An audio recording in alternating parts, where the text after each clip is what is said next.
22nd, 1991, Milwaukee police finally discovered the horrendous secrets that Jeffrey Dahmer had been desperately hiding for many years. Acting on a tip from a young gay man who escaped from Dahmer's apartment, police searched number 213 and found a chamber of unimaginable horrors. Human heads and a heart wrapped and bagged in the freezer. Hands and feet at the bottom of his soup kettle. Skulls tucked away in a file cabinet. And this blue barrel stuffed with dismembered torsos soaking in acid. Dahmer would spend the next 24 hours confessing, telling in vivid detail of a murder spree that began in 1978 when he was 18 and ended with 17 young men dead. I had this reoccurring fantasy of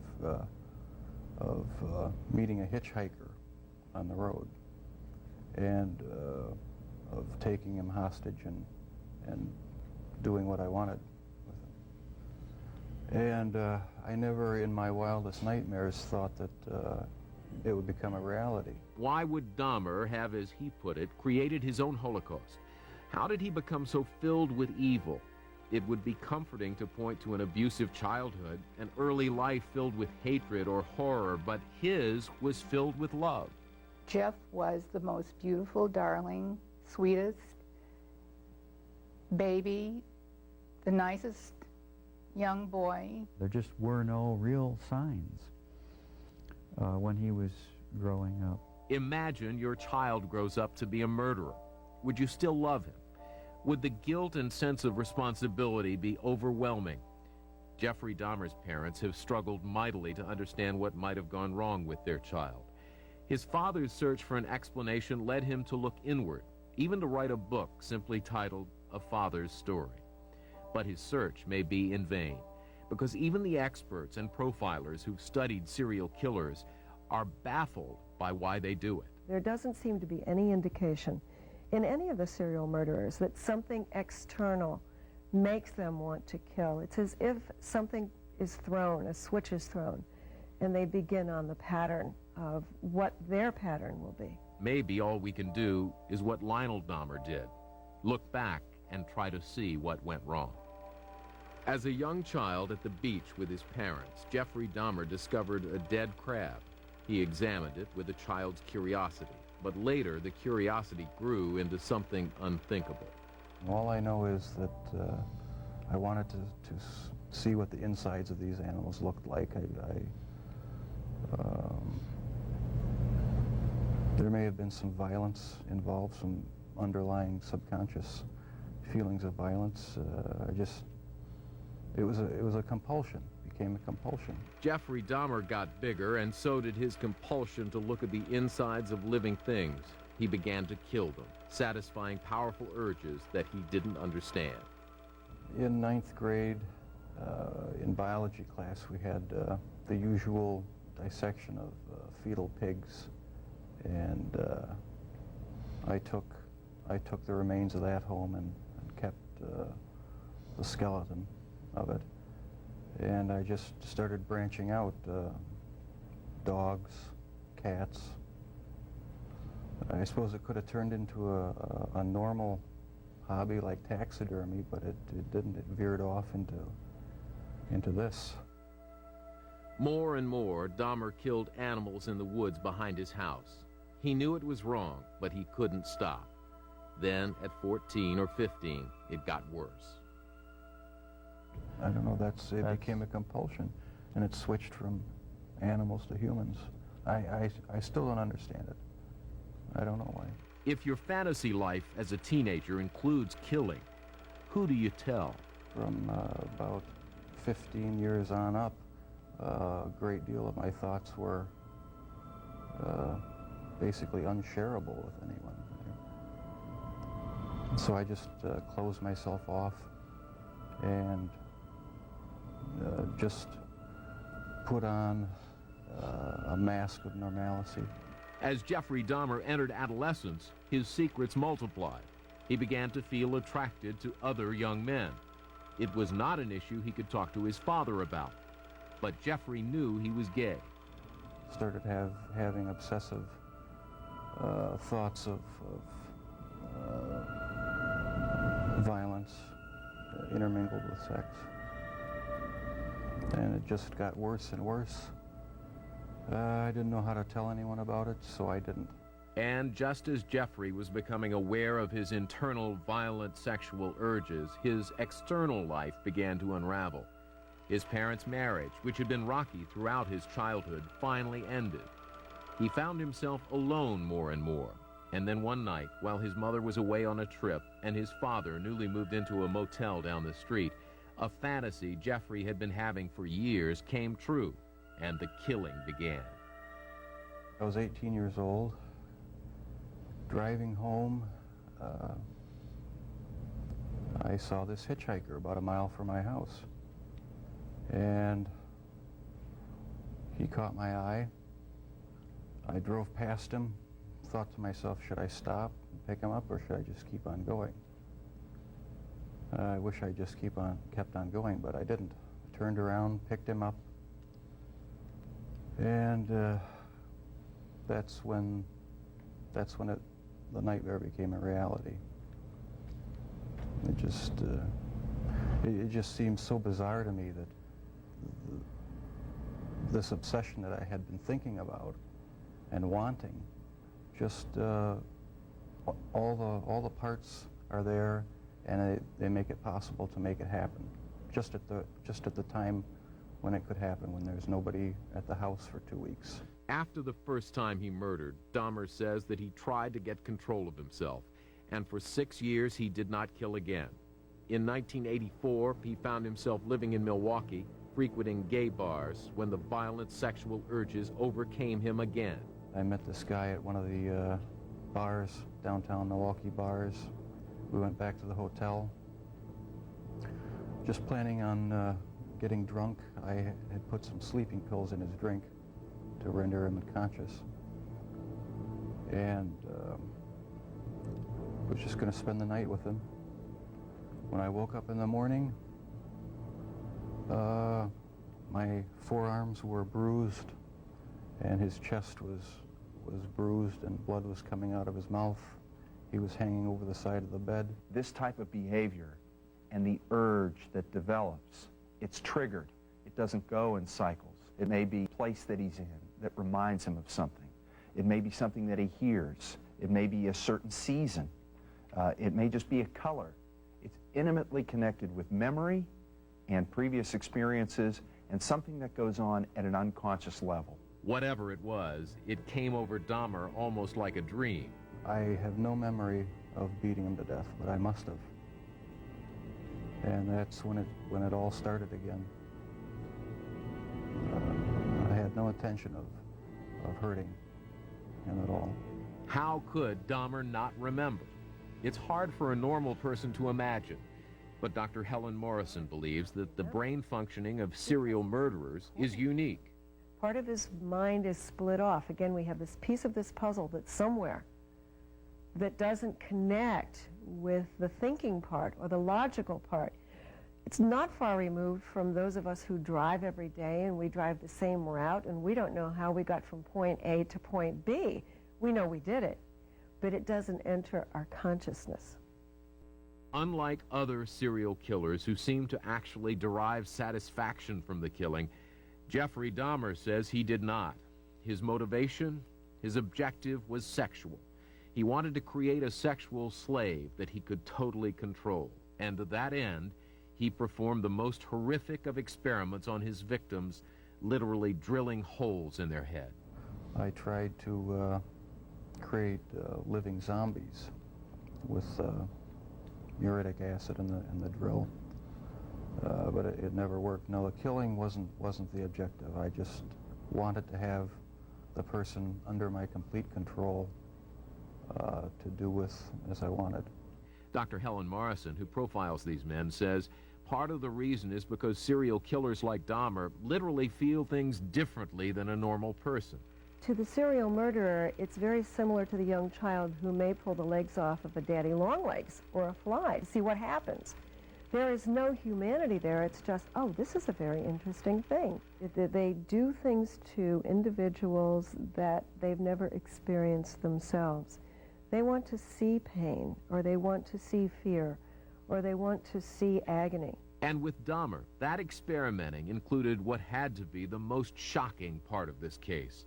He sometimes ate his victims. An idea abhorrent to anyone with even vaguely human sensibilities. And yet, here again, Dr. Morrison says that, in fact, Dahmer's behavior makes a peculiar kind of psychological sense.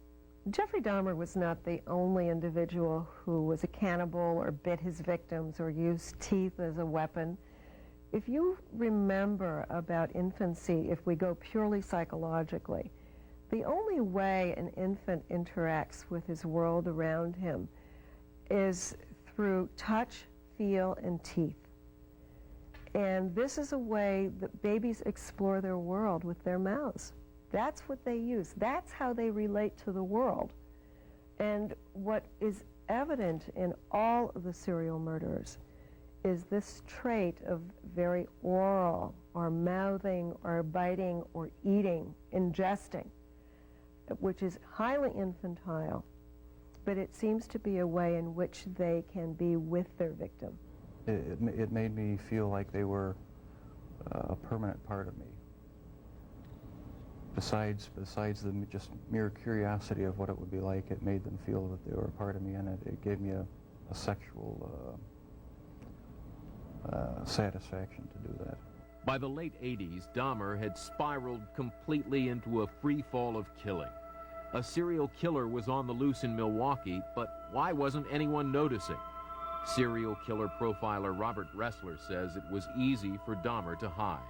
He was fairly good looking and very shy.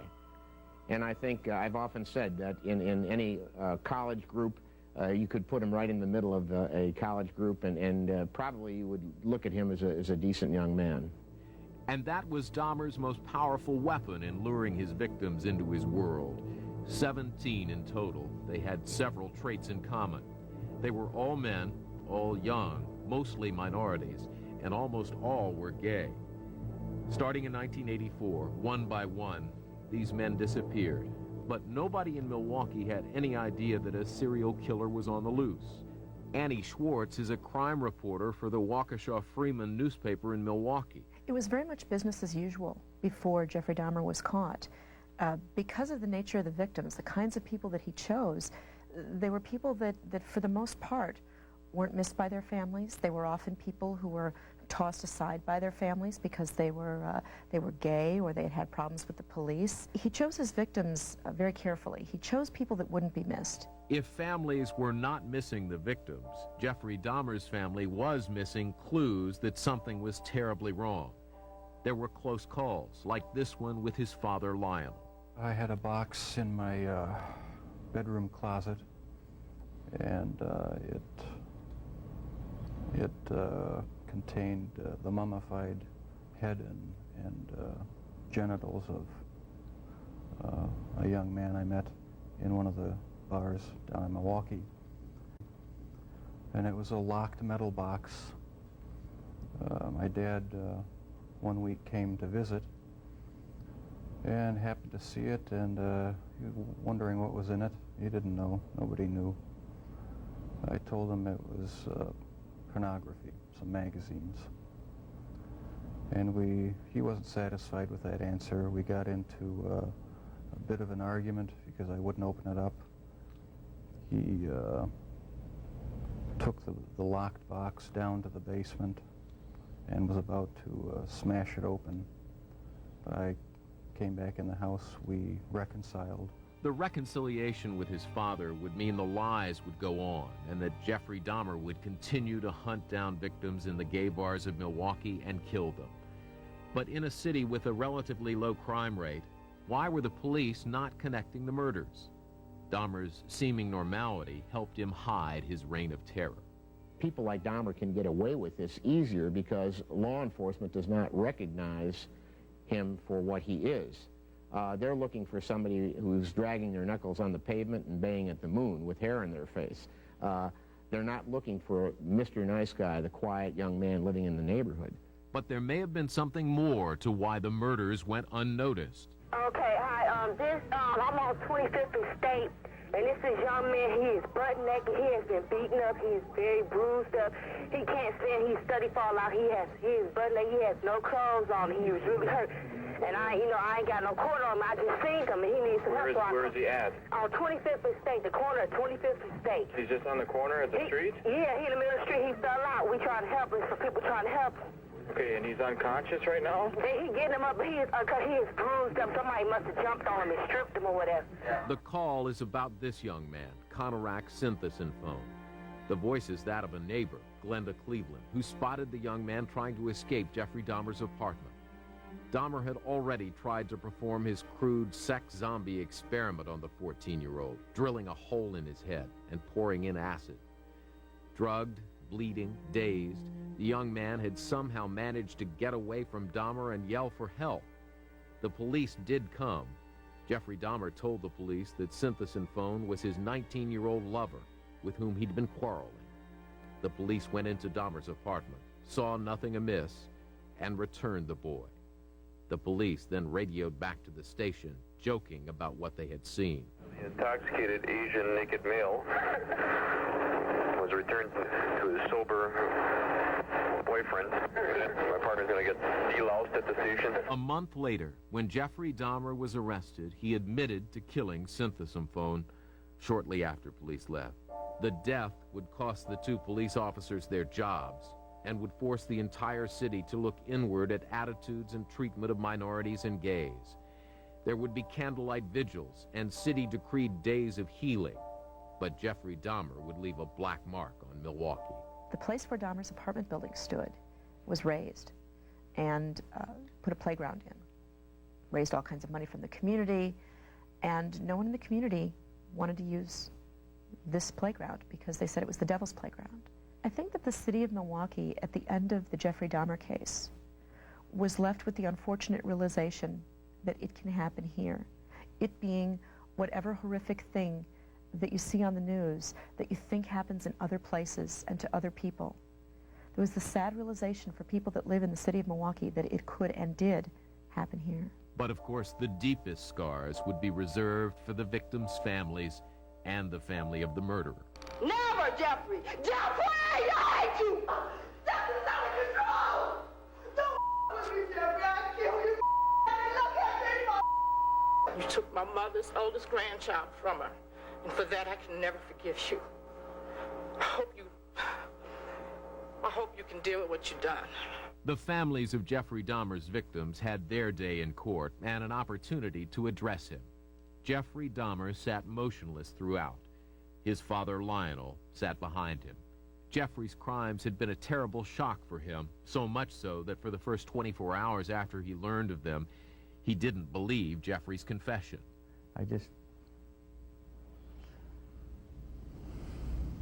How can you see your son who's been riding a tricycle and running around with his dog, Frisky,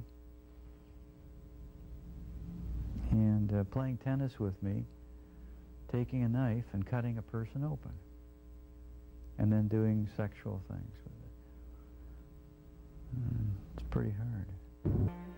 Those who profile serial killers can understand why Lionel would have such trouble reconciling his baby boy with the adult killer who would perpetrate such sickening crimes. We do know that when puberty comes, the ages of 13, 14, 15, that the hormones seem to interact with the brain chemistry, and we have no idea what that's doing or where it's coming from. I think probably there was a mixture of feelings of anger and hate and disappointment and also feeling extremely sorry for what he did. Felt very sorry for victims and their families, and also for Jeff, the terrible waste. Both Lionel Dahmer and Joyce Flint, Jeffrey's mother, struggled to find a way to support their son in the face of his crimes, a brutal task for any parent to endure. There's something or things so deeply locked up in his mind that even he doesn't know what's going on. And therefore I have to hug him it's almost like I don't have a right to mourn or grieve, because there are all these families who will never, ever speak to their children again. By all accounts, Jeffrey Dahmer seemed to be relieved that he had been caught. He cooperated thoroughly with authorities and a battery of doctors and profilers who wanted to learn more about his behavior. What was uncontrollable about Jeffrey Dahmer was the urge. It was the urge he couldn't control. It was the craving he had to satisfy. And that's why when he killed because he couldn't satisfy the urge any other way and had to do it immediately. And this is something Dahmer seemed to know better than anyone. At his sentencing, he read a statement of apology for his crimes. Your Honor, it is over now. This has never been a case of trying to get free. I didn't ever want freedom. Frankly, I wanted death for myself. This was a case to tell the world that I did what I did not for reasons of hate. I hated no one. I knew I was sick or evil or both. Now I believe I was sick. I know how much harm I have caused. I tried to do the best I could after the arrest to make amends, but no matter what I did, I could not undo the terrible harm I have caused. I know I will be in prison for the rest of my life. The rest of Jeffrey Dahmer's life would last less than 2 years. In November of 1994, a fellow inmate of Dahmer's beat him to death. The killing occurred in a 20-minute period when the men were unguarded. Although Dahmer expressed repeated remorse for his actions, in the last interview he granted before his death, he made a stunning admission that he still had fantasies of killing. It never completely goes away. I'll probably have to live with it for the rest of my life. I wish it would go away. I wish there was some way to completely get rid of the compulsive thoughts, the feelings. It's not nearly so bad now that there's no avenues to actually act on it. But no,